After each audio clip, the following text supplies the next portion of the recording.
The story goes that no two companies that each have a McDonald's have ever gone to war with one another.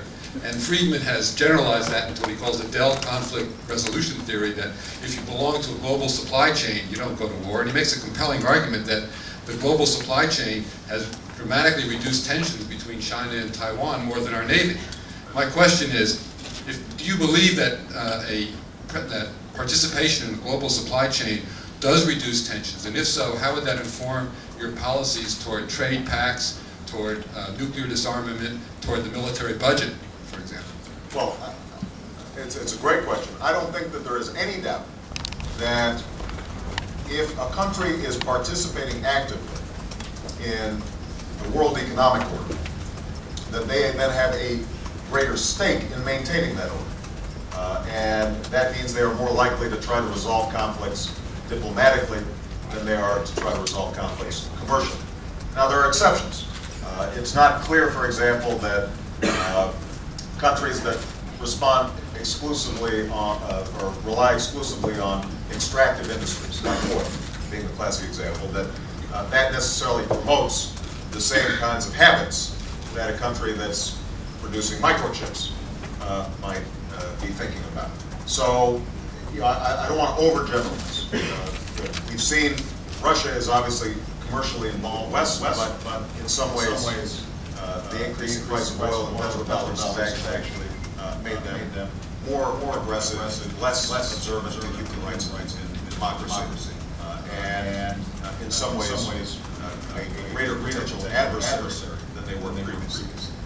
But it seems to me that the next president of the United States has to understand that economic policy is central to our national security, and that we want to encourage the kinds of continuing interdependence within the global community that will enhance cooperation and create more cross-border transactions and interaction and relationships, all of which can help settle and resolve conflicts.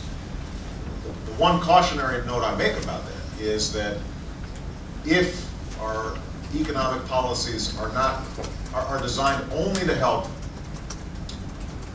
the London Stock Exchange, the New York Stock Exchange, the Bourse, and aren't designed to help workers in those countries, then the benefits of economic trade may not be there. And one can argue that you end up getting greater economic dislocation, greater resentments, and over time, you can potentially have greater conflict. So, as we're pursuing economic policies that increase global interdependence, we have to make sure that the burdens and benefits of that globalization are spread evenly, and that all people are benefiting from a rising standard of living. That's true here in the United States.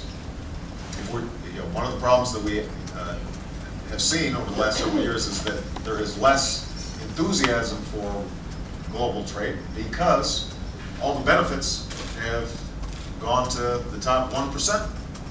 And ordinary workers have seen their wages and incomes flatline. That's part of the reason you're seeing rising anti-trade sentiment, anti-immigration sentiment. It's part of that same sense of we're embattled, we don't have control over our own situation, our own sovereignty, and our economy is no longer ours to control. Those feelings are multiplied in other countries that are doing much worse in the global arena. And so we have to be constantly pushing other countries to make sure that they're looking after their own people.